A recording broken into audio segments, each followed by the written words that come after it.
dernier quart d'heure de Smart Bourse chaque soir, c'est le quart d'heure thématique. Ce quart d'heure nous permet ce soir de faire un point sur le secteur des télécoms en Europe et les dernières actualités marquantes de ce secteur telco avec Thomas Coudry, spécialiste du secteur bien sûr, et analyste chez Bryan Garnier. Bonsoir Thomas. Bonjour. Merci d'être avec nous ce soir. Ravi de vous retrouver. Oui, j'avais noté quelques actualités qui me paraissaient peut-être intéressantes là, pour le secteur des télécoms, à commencer par les activités professionnels B2B de ces opérateurs télécoms, puisqu'on a vu l'annonce chez Orange d'une restructuration de la branche B2B. Je crois qu'il y aura quand même plusieurs centaines d'emplois en jeu dans cette restructuration. Et derrière la restructuration en cours d'Orange, tout le monde cite en exemple BT, British Telecom, qui visiblement a réussi à remettre d'aplomb de manière assez spectaculaire sa branche B2B professionnelle. Thomas. Ouais, L'exemple BT vous laisse pantois. Je serais un peu moins enthousiaste. Quand on regarde pour ça que vous êtes là, Thomas. Quand on regarde les chiffres de la branche entreprise de BT, c'est quand même pas reluisant et ça fait un certain nombre de temps que c'est pas le sujet. Alors. Certes, ils ont un niveau de marge qui est supérieur à celui qu'on peut voir chez OBS, chez Orange, dans les activités entreprises d'Orange.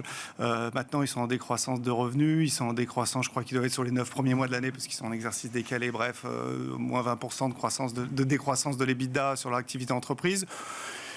Donc l'analogie, je ne suis pas sûr qu'elle soit si bonne que ça. C'est pas l'exemple parfait, quoi. C'est pas l'exemple parfait. Alors après, il faut voir plusieurs choses. C'est pas tout à fait le même contenu non plus. La branche entreprise la branche entreprise de BT contient aussi les activités un peu wholesale, MVNO. Elle va fusionner avec la branche globale. On a une approche un petit peu différente chez Orange. Donc la comparaison mérite d'être prise avec un petit peu de prudence. Et puis non, je pense que les activités B2B de BT souffrent aussi des mêmes maux qu'une part des activités d'Orange Business Services. Mots qui sont complexes à adresser. Je parle là de la décroissance de la téléphonie fixe commutée, historique, classique d'entreprise. Je pense qu'il y a peu de gens encore qui nous écoutent en ce moment, qui utilisent leur poste fixe, en tout cas de moins en moins, Teams, etc. Là, il est vrai, à la décharge des opérateurs, c'est que le Covid a créé une vraie accélération de ces sujets-là. Donc maintenant, tout l'enjeu est d'essayer de rattraper, de compenser cette décroissance, d'une part en agissant sur les coûts, et puis d'autre part en essayant de remettre un petit peu au cœur du business les activités qui sont en croissance. Et là, on voit aussi les mêmes mouvements chez l'ensemble des opérateurs B2B, c'est-à-dire le cloud, la data, la cybersécurité, tout ça. Donc, on voit un petit peu les mêmes dynamiques. Oui, effectivement. Mais l'idée, c'est qu'il faut accompagner la décroissance et l'extinction de certaines activités, mais que d'autres peuvent aussi nourrir la croissance de demain. Qu'est-ce qu'on peut dire justement de ces enjeux ? C'est vrai qu'on en parle assez peu. On a en tête les opérateurs mobiles pour le retail, mais ces parties branches entreprises B2B, c'est quoi l'avenir justement pour ces grands groupes télécoms ? Elles sont importantes en fait parce qu'elles ont en leur sein quelques relais de croissance qui sont peut-être les activités qui présentent chez les opérateurs les plus forts taux de croissance. Je l'évoquais, tout ce qui est autour de la data, du cloud, de la cybersécurité, etc. Comme des enjeux majeurs. Et donc là, on a des taux de croissance de l'ordre de 10%, voire 15% ou plus chez certains, ce qui est par rapport, on va dire, au niveau de croissance des opérateurs, en tout cas sur les activités retail, très, très déterminant. Donc ces branches entreprises, elles sont importantes, elles vont devenir importantes dans le business case des opérateurs. Ce sont des relais de croissance. Mais voilà, il faut encore, si je peux parler de façon un peu familière, se coltiner tout le legacy. Tout le passé, tout l'héritage. Malheureusement, en plus, portent les plus hauts niveaux de marge. Donc on substitue des activités à 40% de marge par des activités de service à 15%. Forcément, ça fait un petit peu mal sur le mix. Bon. C'est pas ça qui va changer le statut boursier des opérateurs télécoms. Pas encore. C'est important, c'est des sujets adressés. Pas encore, puisqu'on est plutôt, je leur disais, c'est le cas chez la plupart des opérateurs, plutôt dans la phase de décroissance. Et chez BT de l'EBITDA, chez Orange, par exemple, on attend un retour à la profitabilité d'OBS à l'horizon 2025. Donc, il faut encore patienter un petit peu. On rentre dans un moment clé pour Telecom Italia, TIM, avec une décision à prendre. Je crois d'ici la fin du mois, c'est ça, Thomas, sur 2 offres en concurrence pour la reprise des infrastructures de réseau fixe de Telecom Italia. On a du KKR d'un côté, si je ne dis pas de bêtises, et de la Caisse des dépôts italienne notamment, qui pilote l'autre offre avec l'Australien Macquarie. Bon. En effet, des lieux des forces en présence. Je crois que la décision est attendue plutôt pour mi-avril, d'ici mi-avril. D'accord. Ouais, on rentre dans une phase critique. Alors, j'ai l'impression que j'aurais pu vous répondre à peu près la même chose il y a un an. Bon, il y a plusieurs verrous qui ont sauté, on va dire. Le premier verrou, si on fait un tout petit peu d'historique par rapport à ce sujet-là, il faut. Ça fait des années qu'on attend ça, que ce sujet du réseau, du spin-off de réseau est mis sur la table. Le premier verrou qui a quand même sauté, c'était le verrou de la volonté du groupe de conserver ou non le contrôle de ses activités fixes et de son réseau fixe. Donc pendant longtemps, il y a une barrière infranchissable, et puis Vivendi et Telecom Italia ont compris que ça n'allait pas être possible, et c'était début d'année dernière sans doute, ils ont dit bon, OK, on va s'engager, on va étudier des scénarios dans lesquels on accepte d'abandonner le contrôle du réseau fixe, qui simplifiait un certain nombre de choses d'un point de vue à la fois politique et concurrentiel. Bien sûr. Donc ça, c'était la première étape. Et donc, on était déjà rentré dans un MOU l'année dernière sur ce sujet-là, avec un peu l'ensemble des mêmes parties prenantes. Il y avait KKR, il y avait Macquarie, il y avait CDP, il y avait autour de ça. Bon, et qu'est-ce qui s'est passé depuis ? Il y a eu un changement de gouvernement en Italie. Donc, on est un peu reparti à zéro sur ce sujet-là. Évidemment, on est un sujet clairement politique. Donc, maintenant, on a un petit peu plus de visibilité au niveau politique. On a le sujet du contrôle qui est un petit peu plus clair. On a 2 offres maintenant qui sont sur la table.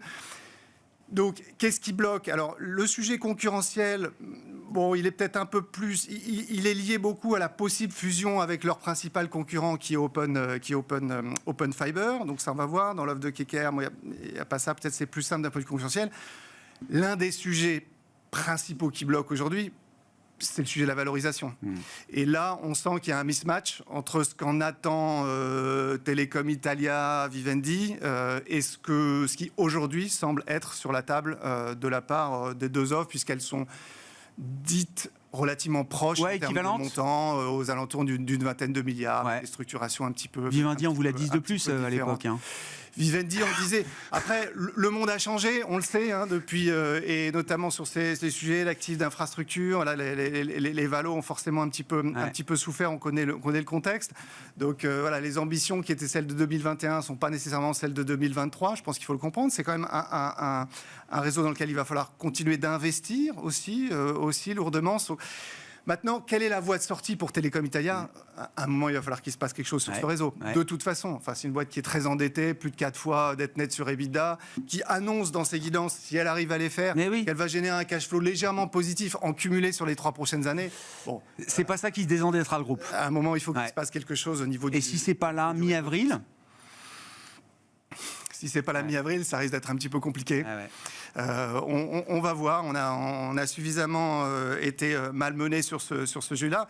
Mais donc évidemment, il y a une interrogation de valo. Et pour l'actionnaire de Telecom Italia, il y a peut-être quelque chose à jouer ici. Forcément, on entend des valos de l'ordre de 20 milliards, même si on prend la borne, on va dire, basse aujourd'hui. C'est à peu près 10 milliards en equity si on enlève une dizaine de milliards de dettes.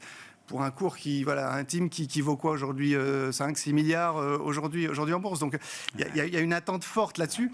Après, le sujet, j'en finirai avec ça, le sujet c'est, même si ce spin-off arrive sur des bons niveaux de valo, quelle sera la valeur des actifs restants. Les actifs de services et connectivité de Telecom Italia? C'est une autre question. Bon, on verra. C'est peut-être une nouvelle histoire qui commencera peut-être dans les prochaines semaines pour Telecom Italia, si le spin-off et si une offre est finalement retenue pour la cession de ses activités de réseau fixe. Je regarde le secteur en bourse, Télécom, en Europe. Non seulement ça tient bien, puis on regarde des développements depuis 15 jours, je me dis que tiens, c'est peut-être le secteur qu'on va avoir envie de regarder un peu plus, Thomas, non?